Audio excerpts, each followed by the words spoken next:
about to give y'all a story time on why I don't talk to nobody that I'm related to. I went in no contact with my whole family, mama side, daddy side, cousin, uncle, aunties, everybody. And it all started when I got on my knees sometime last year and told God that I'm ready to surrender to his plan. Like, I don't want to do it my way no more. Like, God, I'm doing it your way. What do I do next?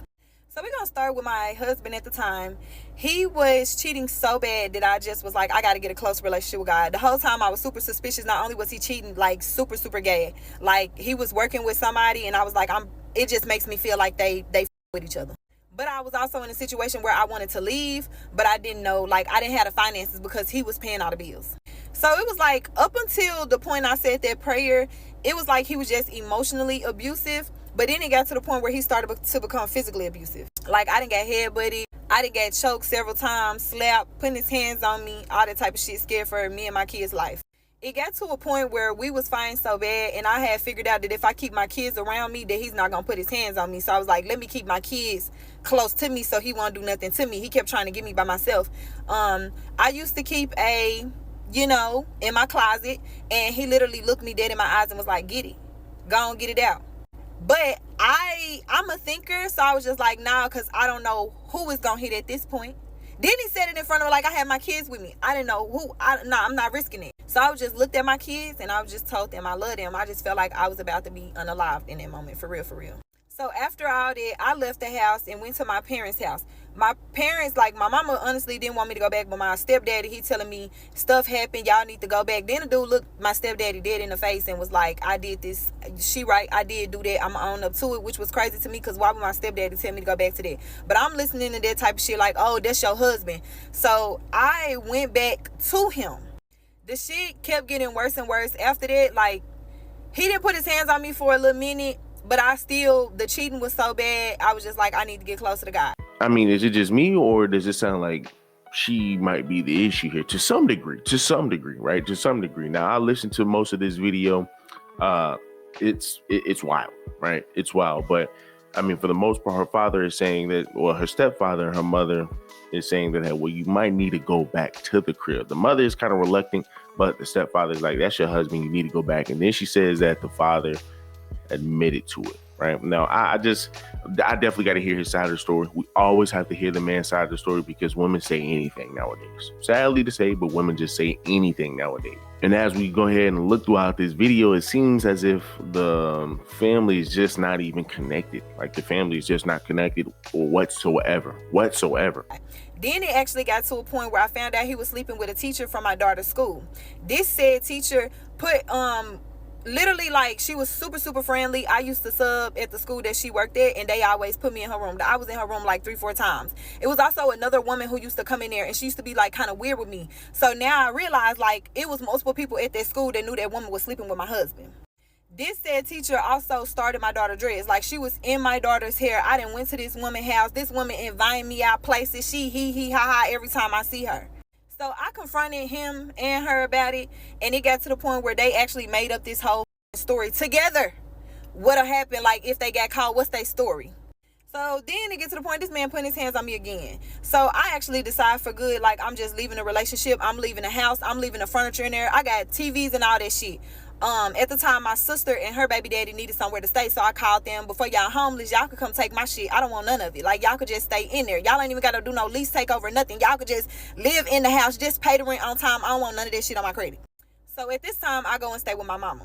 So I'm staying with my mama, but still going through shit with the school, because I confronted them about the issue, and they told me, well, we can't do nothing about it, but we can let her know that we know that you came up here to tell us. So I was like, okay, go let her know. And I really was on some slick shit, because I want you to be humiliated in front of all your staff. Like, you're not even professional no more. People look at you like somebody who sleep with folks' husbands, and a lot of people in this got husbands. So I really was on some get back. But once she found that out, she got really, really mad, told the school that she's scared for her. She's worried about her safety when it comes to me. So I end up actually getting banned off the campus.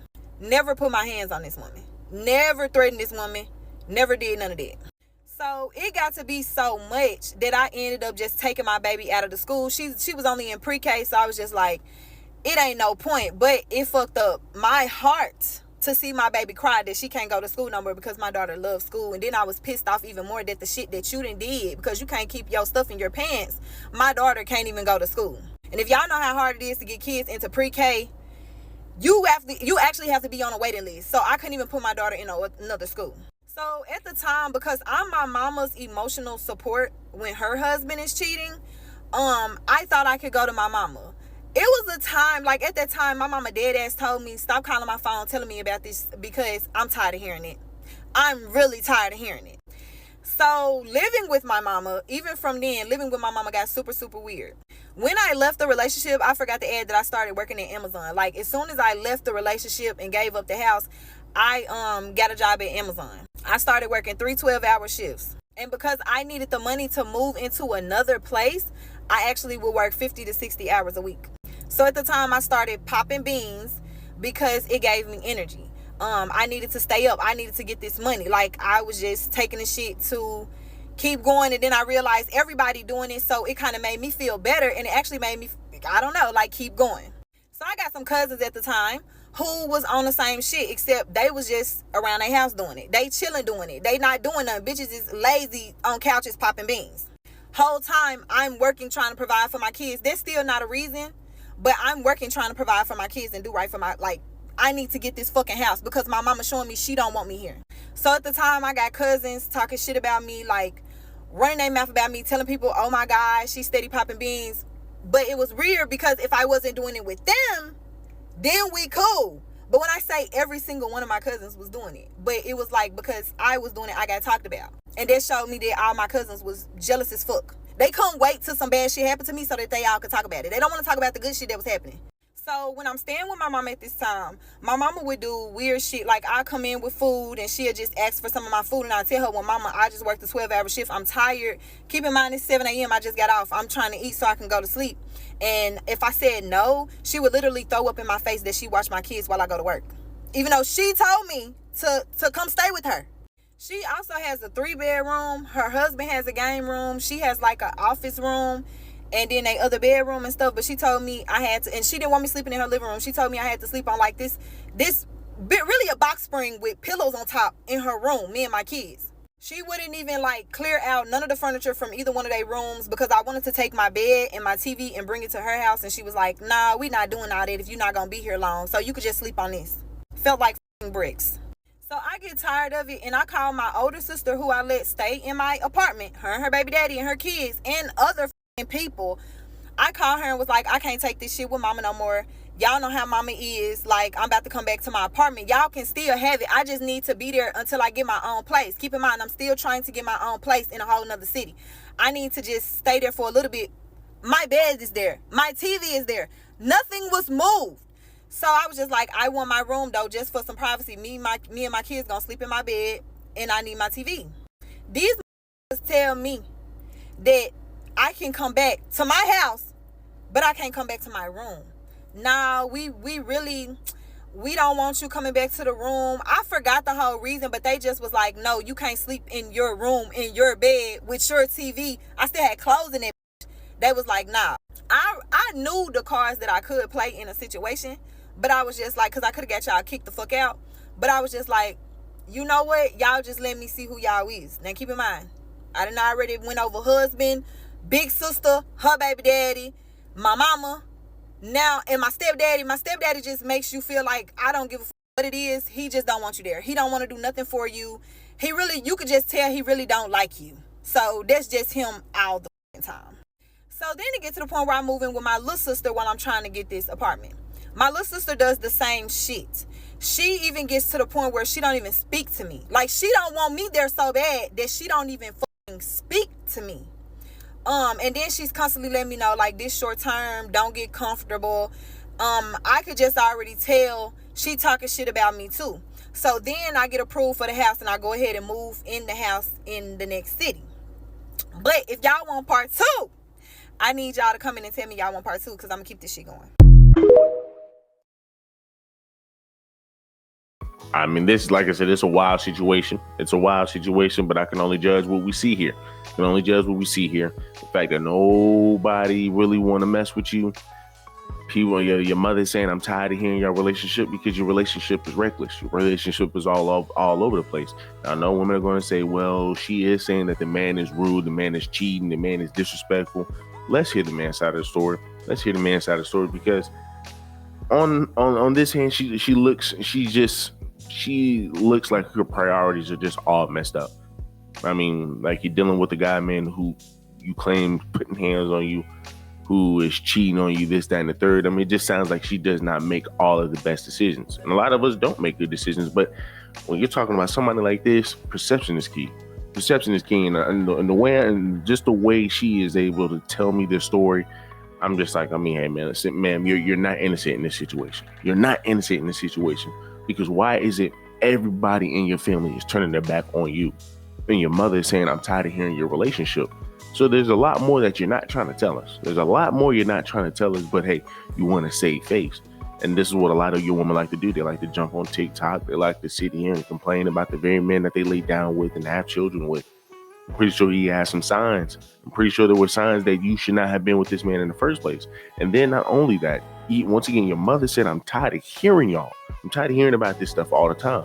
That means this is a constant thing. This is a constant thing that they do.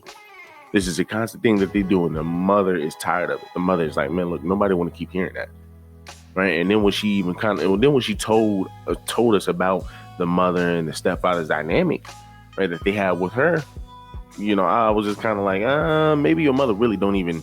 Maybe your mother just like, man, look, just figure something out. Figure something out. I'm gonna be here for you for a hot second, but figure something out. And then you keep coming back with the same stuff over and over, probably telling them the same thing, and they probably been told you to leave them, but you said, hey, nah, I want to still stay with this guy.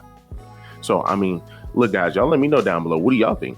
Right? What do y'all think? I'm gonna leave a link down below for y'all to go ahead and check out her channel. But like I said, I mean, it's, baby girl, you're not innocent in this situation.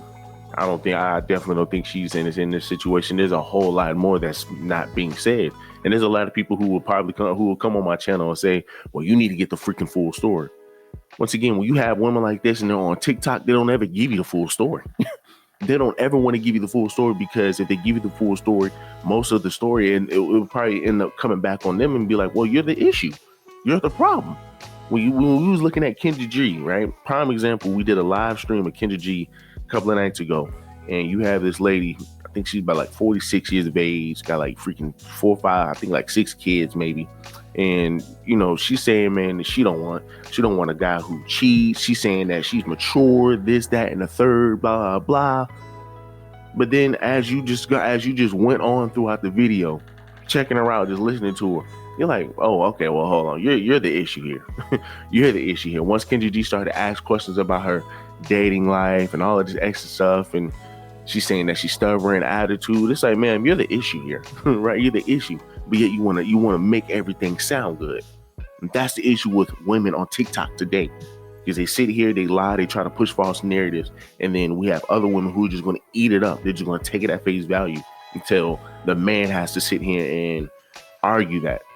And then when he does argue, that woman is still going to sit here and say, nah, you don't know what you're talking about. You're a liar, this, that, and the third. She wouldn't lie.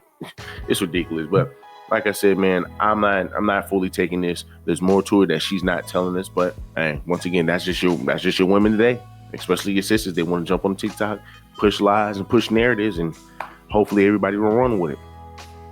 Do me a huge favor, leave me a like, leave me a comment, subscribe to the channel.